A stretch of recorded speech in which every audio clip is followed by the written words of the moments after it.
রোজির রান্নাঘরে সকলকে স্বাগত। আবার একটা নতুন রেসিপি নিয়ে এলাম।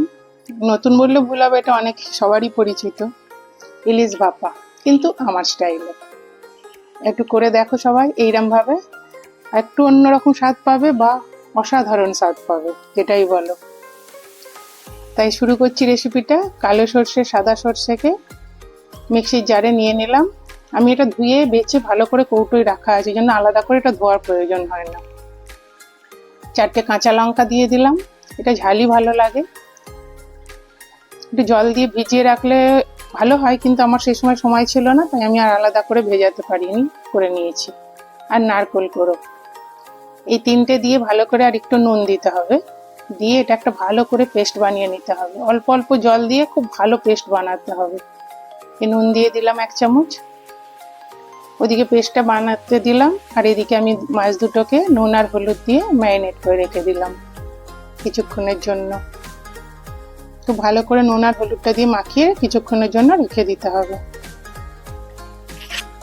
এর মধ্যে আর একটা মশলা আছে, যেটা আমি আমার তরফ থেকে দিই, এটা শুধু আমার পার্সোনাল বলতে পারো, অনেকেই দেয় কিনা আমি জানি না, তবে এইভাবে দিয়ে একবার সবাই করে দেখো, সত্যি এত ভালো খেতে হয় যে বলার না।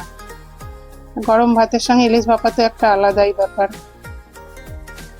এবার পেস্টটা দিয়ে দিলাম, তাতে সর্ষের তেল দিলাম, মাছগুলো ভালো করে মিশিয়ে নেব। এর সঙ্গে মশলার সাথে ভালো করে মেখে নিতে হবে মাছটা।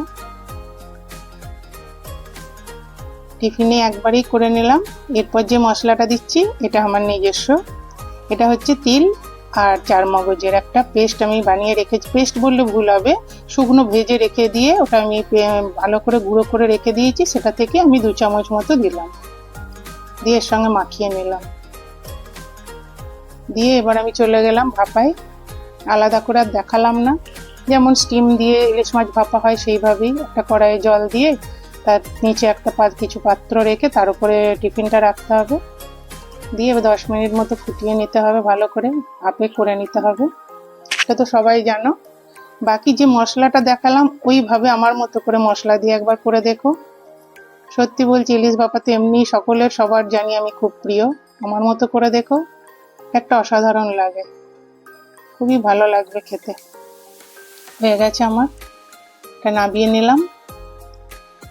এই আর কি, তবে অবশ্যই করো, আর ভালো লাগলে রেসিপিটা একটা লাইক করে দিও, আর আমার চ্যানেলে নতুন হয়ে থাকলে সাবস্ক্রাইব করে দিও।